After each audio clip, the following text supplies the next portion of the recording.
Bon, aujourd'hui 10 mai, on va poser les hausses sur les deux ruches. Bon, celle-là c'était une 3 à la visite, celle-là c'était une 4. Donc la visite c'était le 27 mars. Donc ça doit faire 6 ou 7 semaines. Donc on aurait pu les poser il y a 15 jours, mais comme ils annonçaient 10 jours de très orageux, pas terrible, donc ça servait à rien de se presser, ça n'allait pas énormément mieler, même si c'est un peu mielé. Du coup on va voir les ruches, leur poser la hausse, normalement ça doit être bon vu l'activité devant. Et on va faire passer les cirgofrais au milieu. Donc vu que c'était une 4 et une 3-4 de couvain, il y en a un qui doit quasiment être au milieu et il y a le deuxième qui est en rive de l'autre côté qu'on va basculer. En même temps ça permet de vérifier le couvain. Ça arrive qu'à la visite les couvains soient jolis. Et ensuite, dû aux carences, au varroa ou une intoxication, les couvains ne sont pas très jolis. Du coup, il ne faut pas poser la hausse et essayer de savoir pourquoi le couvain n'est pas joli. Et voilà, donc on a le cirgofrais, les deux cirgofrais qu'on a mis là et là. Donc elle était sur 4.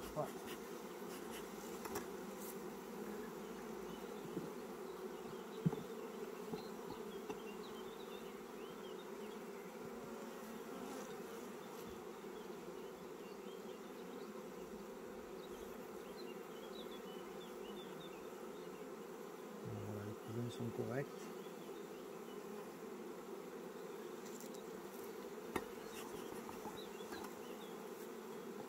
Bon, ça c'est les 2-4 de l'année dernière.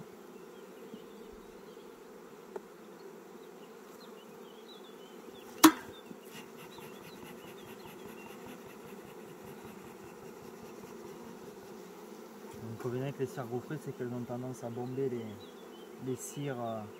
Il y avait le cirgofrais ici, donc celui-là, la cire est un peu bombée, celui-là aussi, donc si on en fume pas, on écrase toutes les abeilles.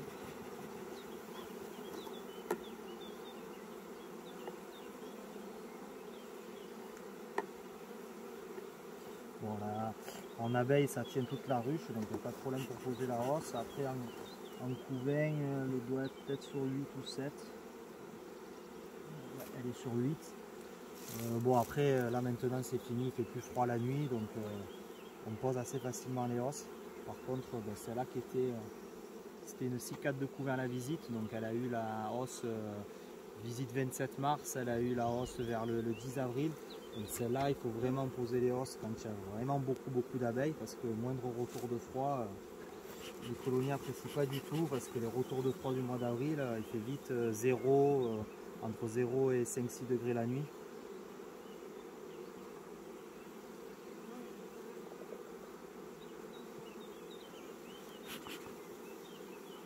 Bon, alors niveau provision, elles ont flirté avec vraiment du très vide il y a 15 jours, 3 semaines. Alors là, ça a un peu mielé. Alors, on voit un peu sur les têtes de cadre du miel operculé. Alors il n'y en a pas énormément, mais au poids, ça va. Il va y avoir 3 ou 4 kg de provision.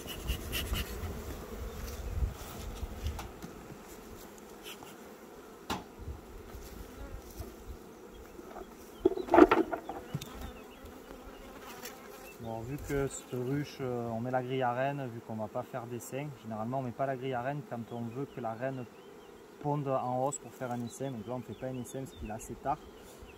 Du coup on les met sur 9 cadres pour faciliter l'extraction. Les cadres sont beaucoup plus bombés, du coup l'extraction c'est plus facile.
Donc, tout ici c'est pondu, par contre tout ici c'est remplacé par du pollen.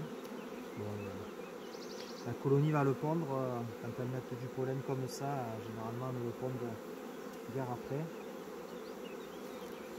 Donc, par contre cette colonie comparée à l'autre, celle-là on voit qu'il y a encore du miel operculé, donc elle a toujours eu du miel, elle n'a jamais été en carence. Celle-là par contre on voit plus du tout, on voit du miel frais, là, du nectar. Par contre on voit aucun cadre. Sur aucun cadre on voit du miel operculé. Ah si, il y en a encore un petit peu là. Celle-là a sans doute une période où il ne devait plus trop y avoir de miel dans la ruche, parce qu'il y a juste un peu là et un peu là.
Voilà, 27 mars visite, 10 mai on a posé les hausses, donc là il y a eu beaucoup de pluie pendant 15 jours.